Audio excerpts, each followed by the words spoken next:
This video is going to be focusing on the Eyeye, and to start off with, we're going to get straight into the general comment for the creature in its data log entry, which describes it as an extreme evolutionary adaptation where 90% of the lifeform's body mass is dedicated to the ocular cavity. There are also an additional 2 points in the entry itself, which I will go over, and if there is any additional information that I can find, I will include it. 1. Oversized eyeball. Deep-set rings in the lens suggest specialization for identifying its predators in low-light environments long before they come into attack range.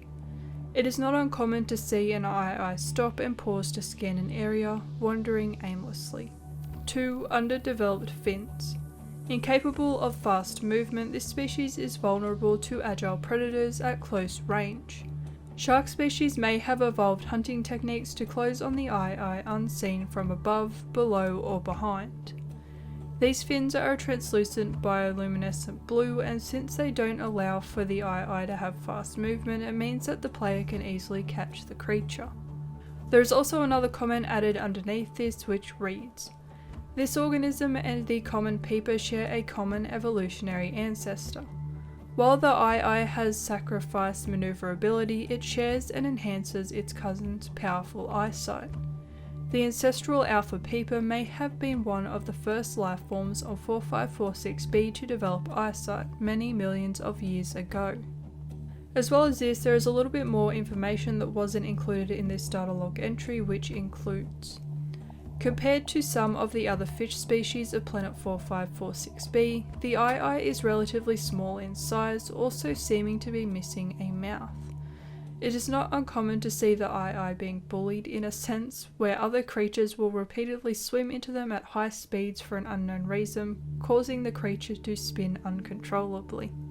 The Eyeye can spawn in 10 different biomes, but for the sake of this video, I'm not going to read them all out. Also, if you put an Eyeye into the bioreactor, then it will produce 420 energy. The overall assessment for this creature as seen in the data log entry: edible, low calorie count. But that's not all. Found exclusively in another area of planet 4546b, a relative of the Eyeye resides called the red Eyeye.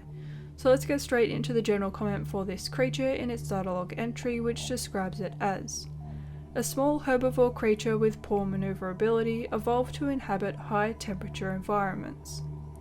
There is also an additional 2 points in the entry itself, which I'll go over, and if there is any additional information that I can find, I will include it. 1. Thermal camouflage. Deep red and orange coloration enables this subspecies to blend into volcanic environments and reflect environmental thermal energy, this rendering it almost invisible to most predators. 2. Thermal vision. Delicate light-based eyesight is impractical at these temperatures, and the red Eyeye has developed thermal vision in its place. In this species' volcanic domain, edible plant matter and potential predators are the coldest entities in range. As well as this, there is a little bit more information that wasn't included in this data log entry, which includes: the eye of the red Eyeye also differs from the common Eyeye in its colours, as it possesses a bright red and yellow iris surrounding a black pupil. The fins of the red Eyeye also emit an orange bioluminescent glow rather than blue. Just like the Eyeye, the red Eyeye is a very slow swimmer and is also often seen being bullied by other creatures. The red Eyeye can spawn in 4 different biomes, including the inactive lava zone corridor, lava castle, and lava lakes. Also, if you put a red Eyeye into the bioreactor, then it will produce 420 energy. The overall assessment for this creature as seen in the data log entry: edible, low calorie count. If you enjoyed this video, then make sure to like, subscribe, and hit that bell notification icon if you never want to miss another upload from Project Archivist.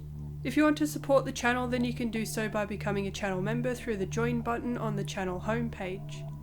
You can also support Project Archivist on Patreon, where you can join a tier and earn constant rewards for your support. You can find links to both of these in the description. And with that, that's all for today's video. Thanks for watching, and we'll see you in the next one.